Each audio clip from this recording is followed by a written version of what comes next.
అండి, welcome to Satya competitive coding. మనం ఇప్పటి వరకు మన కెమిస్ట్రీతో పాటు ఇంకా పార్టీని ఇంట్రొడ్యూస్ చేసి కొన్ని వీడియోలు అనేది చేయడం జరిగింది. అలాగే ఇప్పుడు కొత్త ఇంట్రెస్టింగ్ టాపిక్ మరియు కొత్త టాపిక్ స్టార్ట్ చేస్తాం. అది ఏంటంటే జనరల్ సైన్స్ స్టార్ట్ చేయడం జరిగిందండి. దాంట్లో ఫస్ట్ లెసన్ మనం పాసన న్యూట్రిషన్ గురించి చూద్దాం. అయితే ఈ న్యూట్రిషన్ గురించి చూసినట్లయితే ఫస్ట్ పాసన అధ్యయన శాస్త్రం ఏమంటారండి? పాసన అధ్యయన శాస్త్రం ఏమంటారు? ట్రోపాలజీ అంటారండి. ట్రోపాలజీ అంటారు పాసన అధ్యయన శాస్త్రం. అలాగే నేషనల్ ఇన్స్టిట్యూట్ ఆఫ్ న్యూట్రిషన్ ఎక్కడ ఉందండి? హైదరాబాద్ లో ఉందండి. ఎక్కడ ఉంది? నేషనల్ ఇన్స్టిట్యూట్ ఆఫ్ న్యూట్రిషన్ ఎక్కడ ఉంది? హైదరాబాద్ లో ఉంది. అంటే నేషనల్ ఇన్స్టిట్యూట్ ఆఫ్ న్యూట్రిషన్ ఎక్కడ ఉంది? హైదరాబాద్ లో ఉంది. అలాగే జీవరసాయనాలు ఉన్నాయండి. జీవరసాయనాలు ఏంటి అంటే పిండి పదార్థాలు, ఇంకా మాంసకృతులు మరియు క్రొవ్వులు మరియు విటమిన్ అండి. ఏంటంటే జీవరసాయనాలు, పిండి పదార్థాలు, క్రొవ్వులు, మాంసకృతులు, విటమిన్లు. అయితే ఈ రసాయనాలు అయిపోయిన తర్వాత దీంట్లో రెండు ఉన్నాయండి. అవి ఏంటంటే స్థూల పోషకాలు.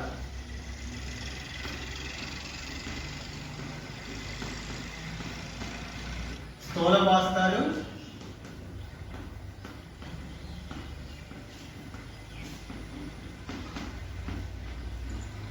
సూక్ష్మ పోషకాలు అని రెండు ఉన్నాయండి. ఏంటండి? స్థూల పోషకాలు, సూక్ష్మ పోషకాలు. స్థూల పోషకాలు ఇంగ్లీష్ ఏమంటారు అంటే మ్యాక్రో న్యూట్రియన్స్ అంటారు. ఏమంటారు? Macro nutrients.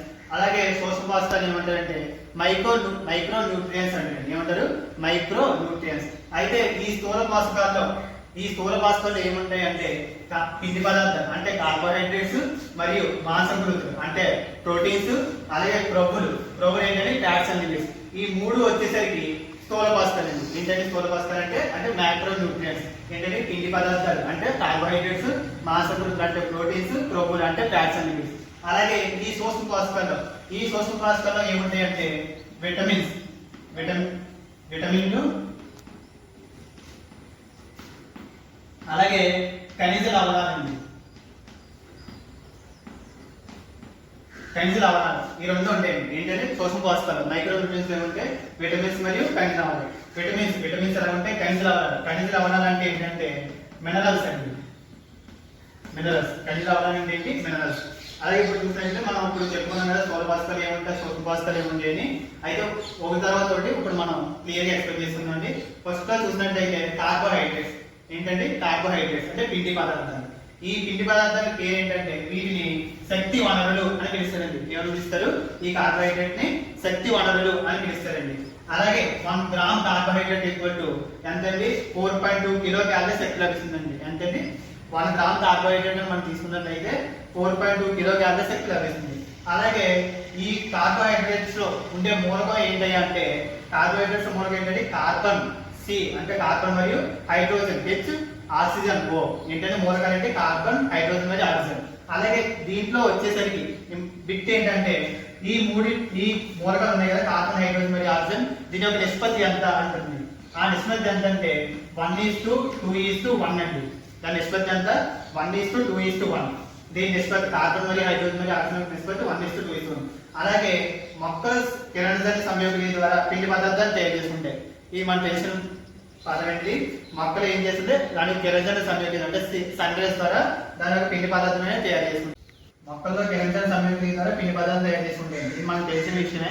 అయితే ఈ పిండి పదార్థాలు తయారు చేసుకున్నాయని ప్రూఫ్ ఎలా చేయాలంటే అయోడిన్ పరీక్ష మనకు తెలిసిందే. అయోడిన్ పరీక్ష చేస్తే మొక్కలలో ఈ పిండి పదార్థం తయారు చేయడం జరిగింది. అయితే జరిగిందని ఎలా తెలుస్తుంది? నీళ్ళ రంగులో మారుతుందండి. నీళ్ళ రంగులో మారితే మొక్కల్లో పిండి పదార్థం జరుగుతుందని తెలిసింది. అలాగే ఈ పిండి పదార్థం మానవుల్లో అయితే అంటే మనుషుల్లో అయితే మనలో అయితే జీర్ణమయ్యి ఎలా మారుతుంది? చక్కెరగా మారుతుంది. ఎలా మారుతుంది? చక్కెరగా మారుతుందండి. ఎలా మారుతుంది? చక్కెరగా మారుతుంది. మన దాంట్లో ఈ పిండి పదార్థం జీర్ణమయ్యి. అయితే ఈ చక్కెరలో 3 టైప్స్ ఉన్నాయండి. ఆ 3 టైప్స్ ఇప్పుడు మనం చూద్దాం. చక్కెరలో 3 రకాలు ఉన్నాయి కదండి. ఆ 3 రకాలు ఏంటో చూద్దాం.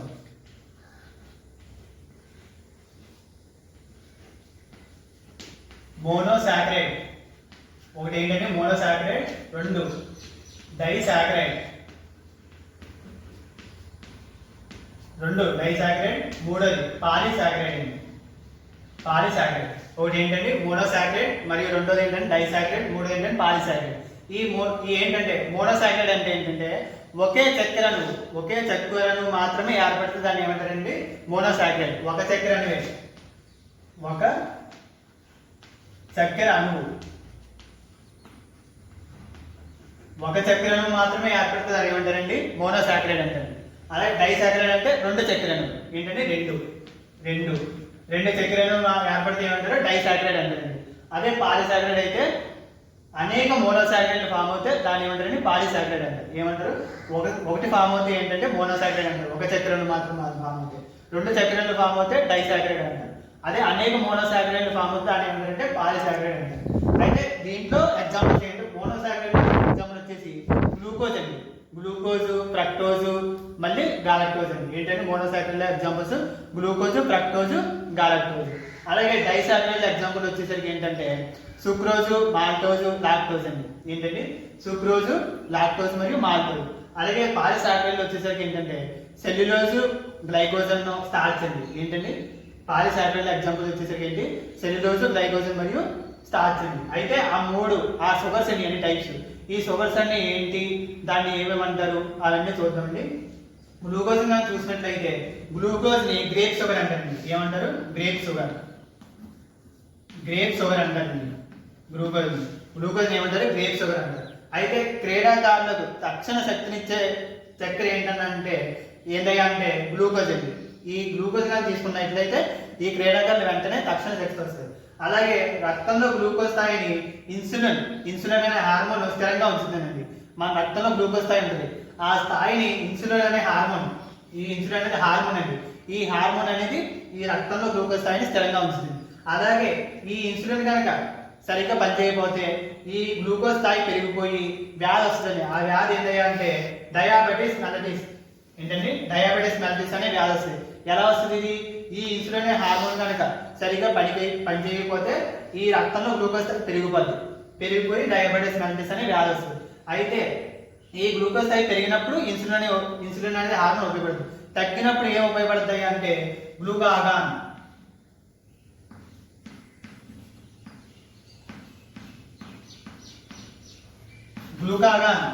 అనే హార్మోన్ తగ్గినప్పుడు, అంటే రక్తంలో గ్లూకోజ్ స్థాయి తగ్గినప్పుడు గ్లూకాగాన్ అనే హార్మోన్ ఉపయోగపడితే, పెరిగిపోయినప్పుడు ఏమో ఇన్సులిన్ అనే హార్మోన్ ఉపయోగపడుతుంది. అయితే తర్వాత ఫ్రక్టోజ్ గురించి చూద్దాం. ఫ్రక్టోజ్ చూసినట్లయితే దీన్ని ఫ్రూట్ షుగర్ అంటారండి.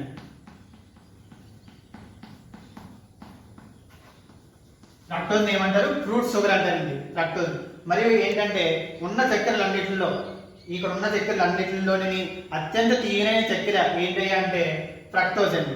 ఉన్న చక్కెరలో అన్నిటిలోనే తీయనైంది, అత్యంత తీయనైన చక్కెర ఏంటంటే ఫ్రక్టోజ్. అయితే ఈ ఫ్రక్టోజ్ ఎగ్జాంపుల్స్ ఏంటంటే ఈ ఫ్రక్టోజ్ తేలు విషం ఉంటుంది కదండి, ఆ తేలు విషంలో ఈ ఫ్రక్టోజ్ అనే చక్కెర ఉంటుందండి. ఈ ఫ్రక్టోజ్లో తేనె విషంలో ఈ ఫ్రక్టోజ్ అనే చక్కెర ఉంటుంది. అలాగే హనీ ఉంటుంది కానీ తేనె, ఆ తేనెలోని ఇంకా పండ్లు ఉంటాయి కదండి ఫ్రూట్స్, ఆ ఫ్రూట్స్లోని ఈ ఫ్రక్టోజ్ అనే చక్కెర ఉంటుందండి. అయితే సూక్రోజ్ వచ్చేసరికి దీని ఏమంటారు అంటే దీన్ని కేన్ షుగర్ అంటారండి. సూక్రోజ్ ని కేన్ షుగర్ అంటారు. మరియు టేబుల్ షుగర్, కేన్ షుగర్ లేదా టేబుల్ షుగర్, ఎన్బెడ్ షుగర్ అంటారండి. ఏమంటారు ఈ సూక్రోజ్ ని కేన్ షుగర్, టేబుల్ షుగర్, ఎన్బెడ్ షుగర్. అయితే ఈ సుక్రోజ్ వచ్చేసరికి దీని ఎగ్జాంపుల్స్ ఏంటయ్యా అంటే దేని దాంట్లో ఈ సుక్రోజ్ ఉంటుంది అంటే కొబ్బరి నీళ్ళలోని, చక్కెరలోని, చెరుకులోనే ఉంటుందండి.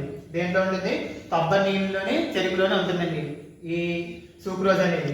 అలాగే ఈ లాక్టోజ్ వచ్చేసరికి ఈ లాక్టోజ్ ఏమంటారంటే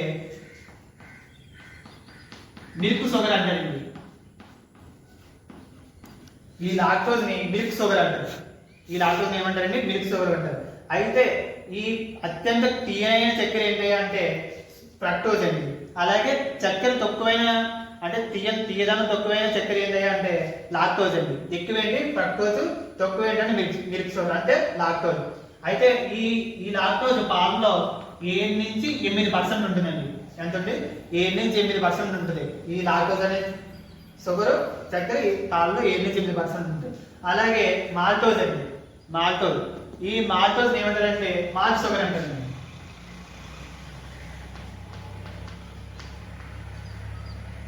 ఈ మాల్టోజ్ ఏమంటారు మాల్ట్ షుగర్ అంటారండి. అయితే ఈ మాల్ట్ షుగర్ అనేది మొలకెత్తిన బార్లీ గింజల్లో ఉంటుందండి. బార్లీ గింజల్లో ఉంటుంది ఈ మాల్ట్ షుగర్ అనేది. అయితే ఈ మొలకెత్తిన బార్లీ గింజలు ఏమంటారంటే బార్లీ మాల్ట్ అంటారండి. ఏమంటారు బార్లీ మాల్ట్ అంటారు. ఈ మొలకెత్తిన బాల్య గింజలు ఉంటుంది. అయితే మొలకెత్తిన బాల్య గింజలు ఏమంటారు, బార్లీ మాల్ట్ అంటారు. అలాగే కాకుండా ఇది ఈ ఈ మాల్టోజ్ అనేది బీరు వంటి ఆల్కహాల్ తయారీలో ఉపయోగిస్తారండి ఈ మాల్టోజ్. అయితే తర్వాత ఏంటంటే సెల్యులోజ్ ఉంది కదా. అయితే దీని ఏంటంటే ఈ సెల్యులోజ్ అనేది ప్లాంట్స్ సంబంధించిన స్టార్చ్ అండి. దీన్ని ప్లాంట్ స్టార్చ్ అని పిలుస్తారు. ఏమంటారు, ఈ సెల్యులోజ్ ని ప్లాంట్ స్టార్చ్ అని పిలుస్తారు. అయితే వృక్ష కణాలు ఉంటే పిండి పదార్థం ఇది, కేవలం వృక్ష కణాల్లో ఉంటుంది ఈ పిండి పదార్థం. అయితే పోషక విలువలు లేని పిండి పదార్థం అండి ఇది. ఈ సెల్యులోజ్ ఏంటి, పోషక విలువలు లేని పిండి పదార్థం. మరియు అలాగే ఈ భూమిపై ఎక్కువ లభిస్తుందండి ఇది. ఈ సెల్యులోజ్ అనేది భూమిపై ఎక్కువ లభిస్తుంది. అలాగే మానవునికి అవసరం లేదండి, జీర్ణం కానిది. సెల్యులోజ్ అనేది ఏంటి, మానవుల్లో జీర్ణం కానిది పిండి పదార్థం ఏది అంటే చక్కెర ఏది అంటే సెల్యులోజ్. అయితే ఈ సెల్యులోజ్ అనే ఎంజైమ్ సంవత్సరంలో ఈ సెల్యులోజ్ ఉంది కదండి, ఈ సెల్యులేజ్ అనే ఎంజైమ్ సంవత్సరంలో జీర్ణం అవుతుంది. ఎక్కడ అవుతుందండి, సెల్యులేజ్ అనే ఎంజైమ్ సంవత్సరంలో ఈ సెల్యులోజ్ అనేది జీర్ణం అవుతుంది. అలాగే తర్వాత గ్లైకోజన్ అండి. ఏంటంటే గ్లైకోజన్ చూసినట్లయితే దీన్ని ఎనిమల్ స్టార్చ్ అని పిలుస్తారండి. ఏమంటారు, ఎనిమల్ స్టార్చ్ అని పిలుస్తారు. అలాగే జంతువుల కాలేయంలో ఇది ఎక్కడ ఉంటుందండి, జంతువుల యొక్క కాలేయంలో ఈ గ్లైకోజన్ అనేది నిల్వ చేయబడుతుంది. అలాగే శరీరంలో కండరాల్లో తక్కువగాను కాలేయంలో ఎక్కువగాను ఉంటుందండి. ఇది ఏంటండి, కండరాల్లో తక్కువగాను కాలేయంలో ఎక్కువగాను ఈ గ్లైకోజన్ అనేది ఉంటుంది. చూసాం కదండి మనం ఇప్పుడు వరకు అయితే కార్బోహైడ్రేట్స్ గురించి చెప్పుకున్నాం. అలాగే చక్కెర ఎన్ని టైప్స్ ఉన్నాయి అన్నీ చూసాం. అలాగే ఇప్పుడు ప్రోటీన్స్ వద్దామండి. ప్రోటీన్స్ అంటే ఏంటంటే మాంసకృతి. అయితే ఈ ప్రోటీన్స్ ఎందుకు ఉపయోగపడతాయని అంటే ప్రోటీన్స్ దేహ నిర్మాణాల కోసం ఈ ప్రోటీన్స్ అనేవి ఉపయోగపడతాయి. అంటే బాడీ బిల్డర్ ఈ దేహ నిర్మాణాల కోసం ఈ ప్రోటీన్స్ అనేవి ఉపయోగపడతాయి. అలాగే జీవుల పెరుగుదలకు అవసరం ఈ ప్రోటీన్స్ అనేవి. ఎందుకంటే జీవుల పెరుగుదల అనేది ఈ ప్రోటీన్స్ అనేవి అవసరం. అయితే ఈ ప్రోటీన్స్ 1 గ్రామ్ ప్రోటీన్ కానీ తీసుకున్నట్లయితే మనకి 5.6 క్యాలరీస్ శక్తి లభిస్తుందండి. ఎంత లభిస్తుంది, 1 gram protein equal to 5.6 calories శక్తి లభిస్తుంది. అయితే ఈ ప్రోటీన్ తయారు చేసే కణ నిర్మాణాలు ఏమంటారండి, రైబోజోమ్స్. ఈ ప్రోటీన్ తయారు చేసే కణ నిర్మాణాలు ఏంటి, రైబోజోమ్స్ అండి. ఏంటంటే ఈ ప్రోటీన్ తయారు చేసే కణ నిర్మాణం రైబోజోమ్స్. అంటే protein factory of the cell. అంటే ఈ రైబోజోమ్స్ అనేవి ఈ ప్రోటీన్లనే తయారు చేస్తాయండి. ఏం చేస్తే ఈ రైబోజోమ్స్ అనేవి ఈ ప్రోటీన్ అనేది తయారు చేస్తాయి. కాబట్టి protein factory of the cell అంటారండి. అలాగే ఈ ప్రోటీన్ ఉండే మూలకాలు ఏంటంటే ఈ ప్రోటీన్స్ ఉండే మూలకాలు కార్బన్, హైడ్రోజన్, ఆక్సిజన్, నైట్రోజన్ మరియు సల్ఫర్. ఏంటంటే కార్బన్, హైడ్రోజన్, ఆక్సిజన్ మరియు నైట్రోజన్, సల్ఫర్. అయితే ఈ నైట్రోజన్ వచ్చేసరికి ముఖ్యమైన మూలకం అండి. ఈ మన భూమిపై జీవులు ఏర్పడడానికి కారణమైన మూలకం ఏంటి అంటే నైట్రోజన్ అండి. ఏంటంటే జీవులు ఏర్పడడానికి ముఖ్యమైన మూలకం ఏంటి అంటే నైట్రోజన్. అయితే ఈ ప్రోటీన్స్ వచ్చేసరికి 2 రకాలు ఉన్నాయండి. ఆ 2 రకాలు ఏంటంటే సంతృప్త ప్రోటీన్లు మరియు అసంతృప్త ప్రోటీన్లు మరియు సంతృప్త ప్రోటీన్ అండి. ఏంటంటే అసంతృప్త ప్రోటీన్ మరియు సంతృప్త ప్రోటీన్. అసంతృప్త ప్రోటీన్ అంటే ఏంటంటే మొక్కల నుండి లభిస్తాయండి ఈ ప్రోటీన్ అండి. అంటే ఈ మొక్కల నుండి లభించే ప్రోటీన్లు ఏమంటారు, అసంతృప్త ప్రోటీన్ అంటారండి. ఉదాహరణ ఏంటంటే పప్పు ధాన్యాలు మరియు సోయాబీన్స్ అండి. అంటారు. అయితే ఈ సోయాబీన్స్ వచ్చేసరికి ఈ సోయాబీన్స్ ఏమంటారంటే పేదవారి మాంసం అంటారండి. ఏమంటారు, పేదవారి మాంసం.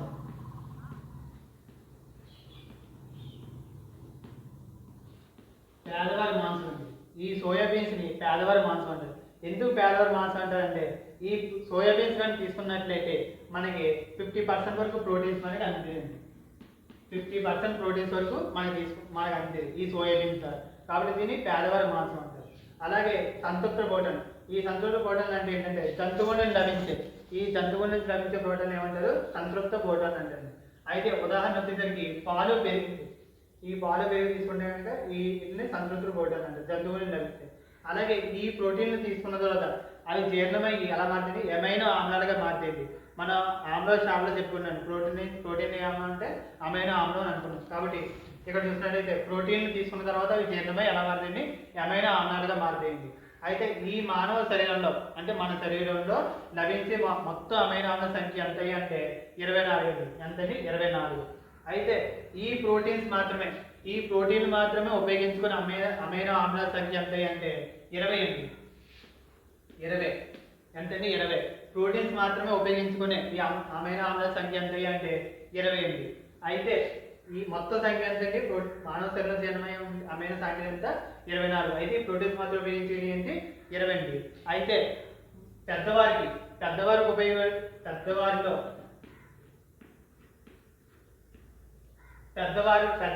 పెద్దవారికి అమైనో సంఖ్యలు ఎన్ని ఉపయోగపడతాయి అంటే అవి ఎంతండి 8 అండి 8. ఈ పెద్దవారికి ఎన్ని ఉపయోగపడతాయండి అమైనో ఆమ్లాల సంఖ్య ఎంత ఉంటే పెద్దవారిలో 8 అండి. అయితే చిన్నపిల్లలకి అమైనో ఆమ్లాల సంఖ్య ఎంత అంటే 9 అండి. చిన్నపిల్లలకి ఎంతండి 9 అండి. మొత్తం అమైనో ఆమ్లాల సంఖ్య ఎంతండి 24. అయితే ప్రోటీన్స్ ఉపయోగించుకున్న అమైనో సంఖ్య ఎంతండి 20. అయితే పెద్దవారిలో అమైనో ఆమ్లాల సంఖ్య ఎంత ఉంటుంది అంటే 8 అండి.